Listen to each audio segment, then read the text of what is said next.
everyone, and welcome to Writers Drinking Coffee. This is a podcast based on writers sitting around drinking coffee or wine and talking about writing, publishing, and the whole creative process.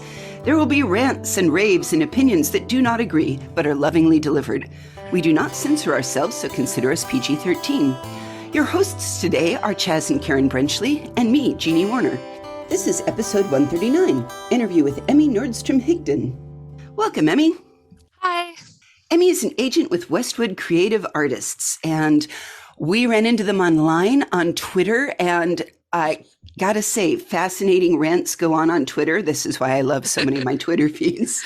And we reached out and like, would you mind terribly coming on our show? Because I kind of want to hear some of the things that you've been ranting about in 130 characters, and I want so much more. Well, thank you so much for having me. I always am super excited to get to talk about all the complexities of the publishing world. I'm a huge nerd, so there's lots to learn and lots to think about, I think.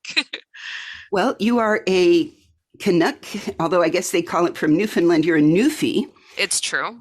And I wanted to talk a little bit about you and how you got into where you are, because we have many people that listen that are wannabe writers or want to be in the book industry in one way or the other. And the path that everyone takes to get to their profession is fascinating. I would say that mine is a little less conventional than others as well. So I'm always happy to talk about it. I guess, I mean, just like a lot of people in publishing or who are writers, I grew up as, a gigantic book nerd. I spent a lot of lunchtimes in the library. I always love to tell people that my grandmother was actually the volunteer librarian at my elementary school. So I spent a lot of time hanging out there with her. But as I got older, I actually pursued my education in social work after a brief foray into the world of circus arts, which people seem to love to hear about. That's a whole other rabbit hole to go down. But I was in my PhD in social work at McMaster University in Hamilton, which is just outside of Toronto, where I live now. And I realized that the teaching track, the tenure teaching university life was probably not going to be my first choice of career, as I was in my late 20s and I just wasn't kind of ready to enter a whole other level of competition in the academic world. And I had been working for a few years part-time at an independent bookstore here in Toronto. It's called Another Story, and they're a social justice focused indie. And it was the job that it was the happiest I had ever been in my life working at the bookstore. But I don't know that people really give credit to booksellers enough for like how grueling retail work can be. I remember when I did my interview for the bookstore, they sort of warned me that, there's a lot of heavy lifting, and the manager who was interviewing me asked, like how much I was comfortable lifting. And the employee who was there interviewing me with her kind of burst out laughing and was like, yeah, that's not even close to how much we lift every day, but good try. Boxes of picture books and graphic novels, especially, like any bookseller will tell you, like they are heavy. So as a person who has like some physical limitations and things, I was sort of thinking about, okay, this is like the happiest job I've ever had, but I don't think it's sustainable for me as I get older, because I was already sort of like mid-career and entering my 30s. And so I was trying to think of something that would be kind of a lateral move. And that would use also like the research and academic publishing skills that I'd gotten through my social work education. So it was actually through a podcast that I listened to that was sort of about like a day in the life of an agent. Like, what does that work actually look like? And I thought to myself, like, wow, that's actually not that different from the things that I do now every day and have been doing for, 4 or 5 years in my academic work. But it's an industry that's like a little bit closer to my heart and a little bit like just more, I think, the speed that I'm ready to be moving at this stage of my life. And so I was super, super lucky. There was an agency in Toronto called The Rights Factory who was looking for an intern when I was in what I thought was the last year of my PhD, but the pandemic happened, things change. And so as I was finishing up that program, they gave me an internship, even though I had no experience in publishing. They helped me out to do a couple of courses at the local university and the publishing aspects that I was like really unfamiliar with. And about 6 or 7 months later, I was hired by Westwood, where I work now. And it's just been like a dream being at Westwood. It was an offer I really couldn't turn down. My mentors are some of the best agents in the country, and I admire them so much. They do such amazing work. So it's been a really, really lovely kind of charmed path so far. Something you said struck me so much in the, everyone has this image of that cute little booksellers. Maybe we got a little bit from Good Omens, Yeah, absolutely. But the paper, do you remember I don't know if anybody here watched Sharp's Rifles or read the Bernard Cornwell sit, there was actually a plot where somebody realized, right, they are lying to you. They are saying that box is full of papers. They lift it like it was light as a favor, as a feather. Yeah. Papers are heavy. So heavy. And that's actually it's such a great tie-in because I know that we're going to talk about supply chain later, and paper is such a big part of books that nobody really thinks about. But yeah, especially you'll learn really quick as a bookseller what the difference is between a box of 20 hardcovers and a box of 20 paperbacks, let me tell you. Yeah. Well, it's the paper part. Cardboard is lighter than paper, really. Exactly. In perspective, cardboard has all that oxygen in it. And glossy paper, like graphic novels, that is the worst. I love graphic novels with all of my heart. I would never. And there's some of the best books to have in physical copy too, because of the colors and the visuals. But man, they're hard to move around. I hear you. And this is all going to be very keen to me because I'm the lead writer on Double Critical, and we are about to release our 2-volume 5e Adventures in Oz. And that is roughly 600 glossy pages in our book. Everybody better start lifting weights now. It's already the working out. Plus there was a warehouse that burned down recently. Oh, no. So when you said supply chain, I want to say, wow, you are singing my song, lady. So please tell us a little bit about, we have never really talked a great deal about the supply chain end to end. Would you care to illustrate it for the listeners on when publishing talks about supply chain end to end, what are the pieces? Can you unravel that for the listeners? Oh, I would love to. I don't know if the average person sits around and thinks about the supply chain all day long, but I really do. I don't know what it is about it. I think more people do now because of COVID, because of that ship in the Suez Canal. There's a lot of things that supply chains are now they're thinking about, and where's all my toilet paper? Yeah, absolutely. And it's all so interconnected, the question of where are my books and where is my toilet paper is actually a lot of the answers to those questions are exactly the same. And it all goes back to, materially, it all goes back to wood pulp, right? That's where all of these products come from, whether you're looking at a box of toilet paper in the store or whether you're looking at a beautiful hardcover book, they're all made from the same base material.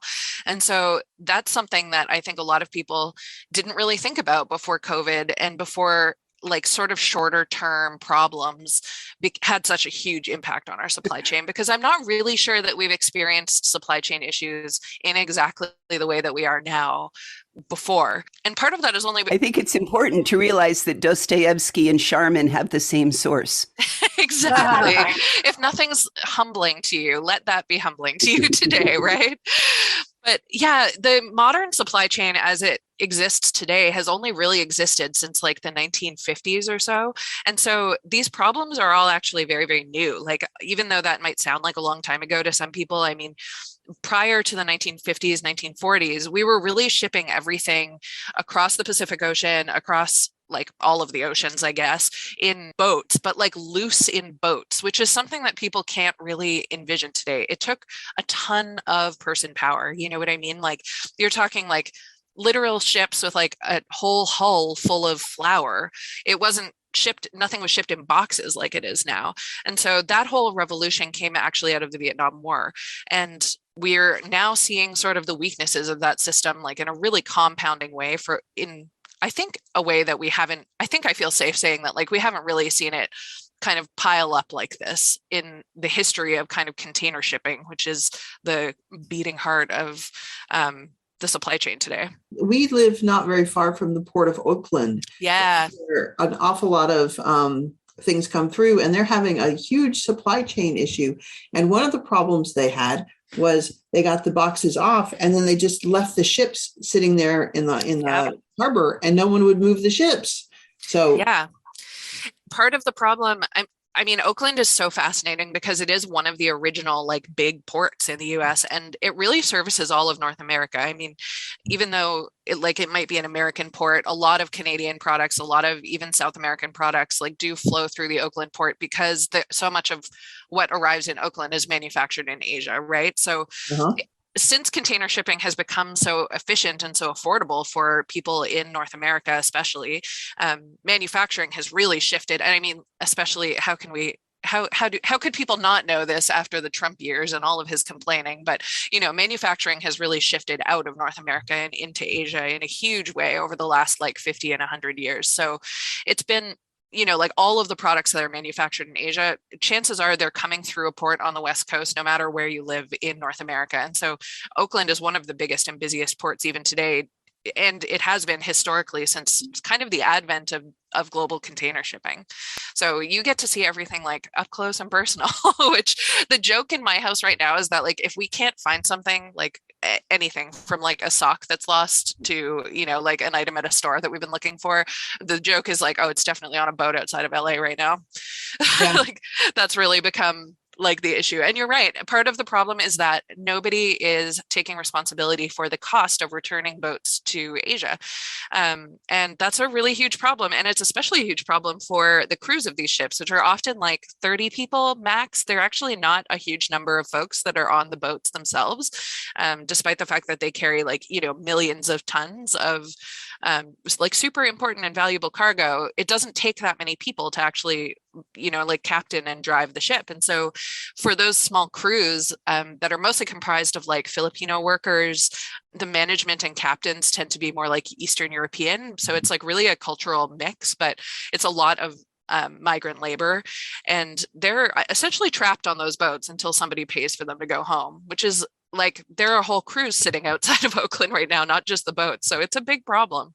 And I mean, I love Oakland. Driving by it, it makes you feel like you're in Star Wars with all the AT-ATs lined up, leaning down with all the containers. Absolutely. But there was a different challenge. We get a lot of the trees, interestingly, get cut out of everything from British Columbia to Northern California, which then get taken down and shipped over to China, where they do a lot of the processing. Absolutely. I mean, there's some sawmills here, of course. And some of the challenge in all of this is for the toilet paper and the building supplies and all of the other things having to do with trees, is the sawmills somehow didn't think that people would really, really need them. And so some of them voluntarily shut down early. Yeah. So interestingly, like 2020 has been a weird year, was a weird year. I say that like we're still in 2020. Wow. Let's be glad that we've moved on from that. I think we are still in 2020 in a lot of ways. Mentally, I'm still there, but yeah, 2020 was a weird year for sawmills. So like you said, we actually ship a lot of our natural resources in North America over to Asia to be processed because it's much cheaper to process things there. But there's an ongoing tension, and I mean, it rightfully so, between sort of like global manufacturing and environmental interests too. Climate change plays a huge role in this. So not only have, like the natural resources themselves, like the trees, been impacted, but also activism around environmental interests has been obviously huge, like for a long time. And there are countries, and I would say almost all countries are making strides toward being more climate friendly, but some of the consequences that we see are things like the sawmill shutdown in China that happened in 2019. So there's actually an environmental ordinance passed there right before COVID hit. And it probably didn't make the news because it was kind of right around the time that COVID was starting. So I think people were preoccupied. But the environmental ordinances that were passed there actually shut down more than 200 sawmills in China. So although we were shipping the raw material there to be processed, all of a sudden, not only was China hit with the pandemic, but also new environmental regulations meant that a lot of the factories just closed. And so the amount of wood pulp that was being produced was suddenly much lower. They also ended up like as a safety precaution, hugely cutting their workforce in the factories, like early on in the pandemic. And that was like a safety precaution that was pretty unavoidable. But when you couple that with the amount of wood pulp that was then redirected, for example, from high quality paper processing or production rather, into making things like more toilet paper, into making things like cardboard box production shot through the roof in 2020, as you might imagine, because of all of the things that all of a sudden people didn't want to go out and buy. They wanted them delivered. And so a lot of the raw resources of the wood pulp that's produced by the sawmills was actually redirected to these like kind of more pragmatic purposes. And there are certain types of paper that pre-2020 were easy to find. They were expensive, but like they existed.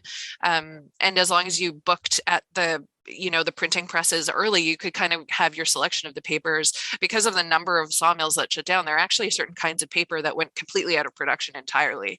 And that's been a huge problem, like not only for regular book publishing, but especially for people who are printing 4-color books. So like full color illustrations, full color photos, like shiny, nice, high quality paper. Some of those papers actually aren't being produced on Earth anymore. And so that's a huge challenge, and one that I would say that we haven't really faced as an industry head on before. Well, we can also back up when we say all of those ships aren't really leaving. There was, I think, I don't remember 17 or 18, 2018, somewhere in there, China said, we don't want all your garbage anymore, because many people don't know how much garbage we used to send to China, like 7 million tons of plastic trash alone we sent to China. Absolutely.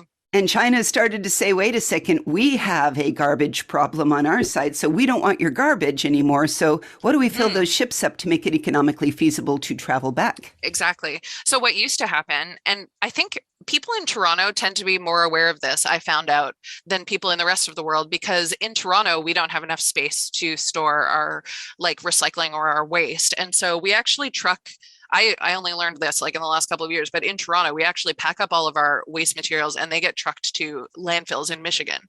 And we pay obviously like a huge amount of money in Toronto and in taxes and duties and all of those kinds of, like border crossing fees to dump all of our waste where there's more land and it's less valuable in Michigan. But essentially, that's like a microcosm for what happens in all of North America, right? Like we actually don't, despite the amount of space that we have, like in terms of land, it's not necessarily something that we want to deal with locally. And it's not something we really have the facilities to deal with locally. Yeah. So a lot of stuff that's landfilled here gets shipped to Asia to be dealt with. And normally what happens is that, so a container ship, a company or consumers will pay to have like a whole container ship full of products brought from Asia. Great, that's awesome. And then China actually used to purchase our recycling from us so that they could take it, like use those container ships, take it back from North America over to Asia. It would be processed in their recycling plants. And then that's actually where a large amount of our recycled paper came from. But as you said, Asia is producing its own waste now. Like it wasn't a long time ago, because North America used to be like the biggest waste producers in the world. But like, population growth, industry growth, like China has its own garbage. So China doesn't want our garbage anymore. They're sick of us like using that as like a cheap way of dealing with our local problems. And so not only has there been a dip in recycling, but there's also been a dip in like the interest in processing foreign recyclables overseas. And so, not only does that mean that it's harder for us to know what to do with the ships once they get here, but it's also hard because it means that they're domestically producing some paper, but not as much as they used to, because they're not dealing with our waste paper anymore. So it's a double whammy for us in terms of the supply chain, because it's fewer raw materials. And it also means there's all these boats hanging out in California being like, but now what? So as an agent, though, so here we kind of bring us back. So as an agent, and you're an agent to make more books. Yeah. So this kind of, being aware of all of this, do you, when you agent something, are you actually agenting to make, to sell a book, a bestseller? Are you steering people toward online books? I mean, what is your process? If I came to you and said, I have this great book and you think, oh, that would be a bestseller. I mean, how do you go about, making my fantastic book? Don't worry, I haven't written a book. I've been to a fantastic bestseller. Yeah. I mean, it's so complicated, right? I think that, so I'm of two minds. And I think that part of it is because of my agency, because one of the things that happens in my life a lot is that I'm sort of like caught, but I don't mean that in a bad way. I'm sort of like balanced between two worlds in publishing. So Westwood has an incredible reputation with like literary fiction, and especially like 2030, the agency's been around for over 30 years. So especially like 20 years ago, we were like the leading agency for best-selling literary fiction in Canada. And like it's a really rich tradition and it's a really rich history, and a lot of our, I think, approaches and practices reflect that. And that's a lot of what I'm like steeped in as I'm learning how to be, the best agent I can be. But of course, like a lot has changed in publishing in 20 years, right? Like social media, like you mentioned, even formats of books, like things like ebooks and audiobooks, are really changing the way that the publishing market works. And now, of course, like the last couple of years in the pandemic and with these supply chain issues that like I personally think they're going to get worse before they get better. And what that means is that books are going to get more expensive ultimately, physical books, and harder to get. There's a lot to think about, right? When we think about like, what does the future look like? And I always joke that like being an agent is really more about living in the future than it is about living in the present moment in some ways, because so for example, I have a book that I'm super proud of that's coming out this month, Tripping Arcadia. It's by one of my amazing authors, Kit Mayquist. He was one of the first authors I signed when I was an agent. And ironically, it's like almost 2 years ago to the day that I met him today. And so we met over Twitter. He had an amazing book, but we spent 2 years like working on it, selling it, and then the publication date. And that's like a pretty normal timeline. So when I'm thinking about myself 2 years ago, like, did I know where Kit and I would be in the world like 2 years down the road? Not really, but like you really have to kind of guess. And so whenever I'm looking at a book, yeah, like even if I am reading it today and I'm like, this would be a bestseller today. Like the real question is, can it be a bestseller like 3-4 years from now? It's a tricky thing. And something I think about all the time is, does something have the potential to be a bestseller in paperback? You better believe I cried when the hardcovers of Tripping Arcadia arrived. You know what I mean? I was bawling. They're beautiful. And it's such a cool thing, like for any reader, I think, to like hold one of these like precious objects in your hands, it's like a big deal. But the truth is, like, the future of publishing is probably going to lie more in those electronic formats. So whether it's in ebooks, whether it's in audiobooks, and my agency does a lot with multimedia rights too and adaptations. And we talk a lot about sort of where, especially the audio market is going, like with this new climate where there's a lot of overlap between podcasting and audiobooks too. So there's just a lot of considerations when you're thinking about a book these days and what might be possible and what might be doable like 3-4 years from now. I think it's really difficult to predict, and it's really difficult to be both, like optimistic and hopeful and also be realistic about your expectations. I have a question that may not have an easy answer, but it's as a consumer of books as well. Yeah. I forgive the authors that I've read the first 6 in the series and the 7th one comes out now. I buy everything electronically because after LASIK, I have to use reading glasses. Mm-hmm. Some days I really like being able to change the font size, and I can't do that on print. So good. So I have reached that point of, because it's like it's bad light, it's this and it's that. I need to change the font sizes. Mm-hmm. On book 8, suddenly it's like, I understand it's been successful. People want the latest. It's coming out. They make it a little bit higher. I was trying to figure out why, once staring at Amazon, the ebook version of something was $12.99. But if I wanted to get a physical book, that to me, I think of a supply chain, and somebody had to carry that. Somebody had to print it. Somebody had to do this stuff. It was $5 cheaper. How does that happen? So there are a lot of reasons why that happens, but one of them has to do with the distribution model for ebooks. And a lot of that, I mean, I hate to be like this stereotypical, but a lot of it comes back to Amazon. No, Kindle, that's fine. We can slag Jeff Bezos. I mean, listen, it's not everything is his fault, but a lot of things are his fault. So here we are. But yeah, like, so the tricky thing with ebooks is that it does actually still take a huge number of people to produce them, right? Like, until the point that it's physically printed, a print book is being produced as a print book. And so like there's a whole team of people who are designing and working with that print book to make it as beautiful as it can be. In the same way, there's somebody on the other side who's adapting all of that design to digital. And sometimes that's really, really tricky because, like if say the print copy has like a gorgeous, like, you know how sometimes at the beginning of a chapter, there'll be like a beautiful like border or like an image that goes along with that chapter. Well, the beauty of the accessible formats, the ebook formats, is that you can change the size, you can often change the color, you can change the orientation of that page. That's not something that you have to contend with a print book, right? So all of those images, all of the graphics, all of the text has to be optimized to be able to work within all of these different formats. And because people read them on everything from like an iPhone to like a $500 Kindle, like there's a lot of thought that goes into that. There's a lot of work that goes into that, and it's expensive to do, like you have to host the books, there's a whole like back end digital infrastructure that ebooks depend on. But aside from that, the other thing is that a lot of books now are sold when we're talking about ebooks, at least based on subscription models. And so it's really, really tricky when you get into things like Kindle Unlimited, or especially in Europe, the subscription models for ebooks are much more popular than they are here. And so the cost to the end user of each unit is much, much less. And because print books, until 2020, the sale of print books was going way down. Thankfully, it's starting to climb back up again. But of course, with the supply chain issues, that's like a double-edged sword. But ebooks have been getting more and more popular steadily over time for all the reasons that you mentioned. And also just because, for people like me, for example, I live in a 450 square foot house. If I had every physical book in this house that I owned digitally, like nobody would be able to breathe. So they're really they appeal to, I think, especially like millennials, Gen Xers who are like coming into their own, or Gen Zs who are coming into their own spaces.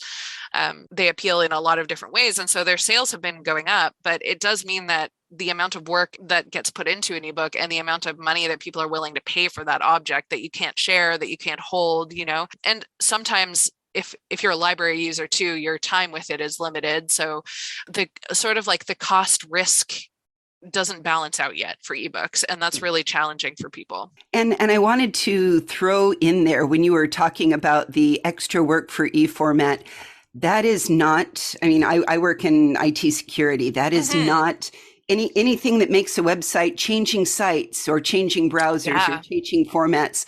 All of those things do matter. And I do get a little grumpy with the exactly. And maybe it's some of it's self-publishing, and I admire self-publishers very much. I absolutely do. But when I change the size or try to go back and forth, if it doesn't work well, that's work that a professional publishing agency could have maybe helped you with. Exactly. I presume you have people that are specialists in that. That's it. Yeah. I mean, the publishers definitely who are doing ebooks well and who sell a lot of ebooks, like they pay big money for people to come from the tech industry into publishing to be able to do that design work, because it's just not a problem that you encounter with a paper book that like you pick up I read on a Kobo. Like if I pick up my Kobo and my book breaks, like that's a problem, and it's not one that you want people to have. You want people to be able to sit down and enjoy them the same way that you would with any other format. So yeah, it's a lot of work. And it's also because the skills are so specialized and the industries are so competitive with their salaries, publishing is not a high paying place to be. So the people with those kinds of skills are really, really valued in publishing. But it does mean that, the cost of producing a book is very different than it used to be when you were only producing, a mass market paperback, for example.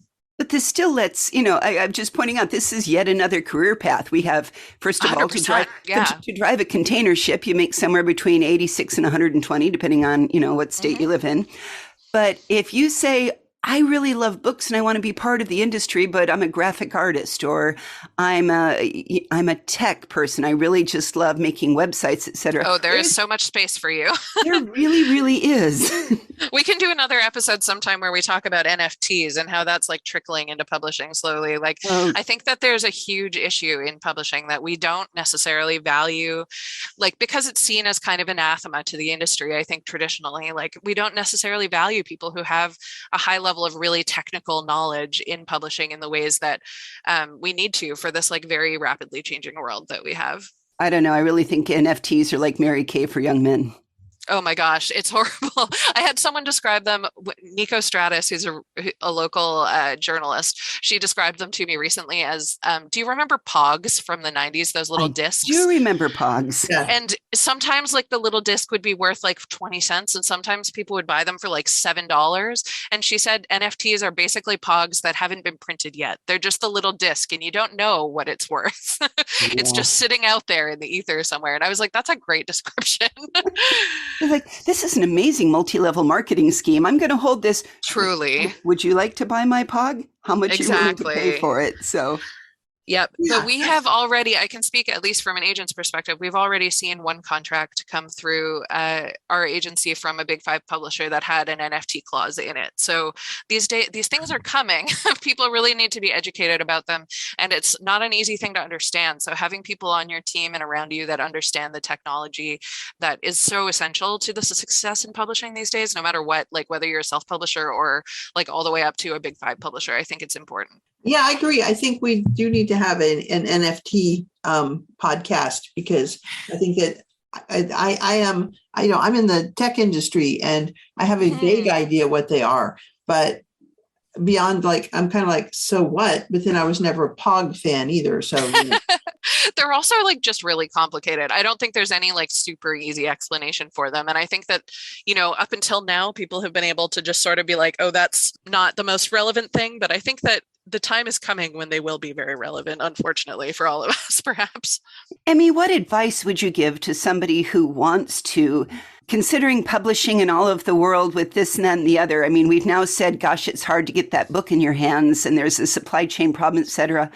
What advice would you give to a author who wants to go publishing and is debating traditional route versus self-publishing, et cetera? Do you have any wise words for them? I mean, I always tell people, I consider myself a reader first. And before I was an agent, especially working at the bookstore, I used to read. I still try to, although my work sometimes demands that I not. But I used to read like the gambit of books, you know what I mean? From like local authors who were self-publishing, like all the way up to, like the big, huge bestsellers, and kind of everything in between. And I think that it has to be a choice of the author based on like their individual goals and interests, and also like how they see their book fitting into the market.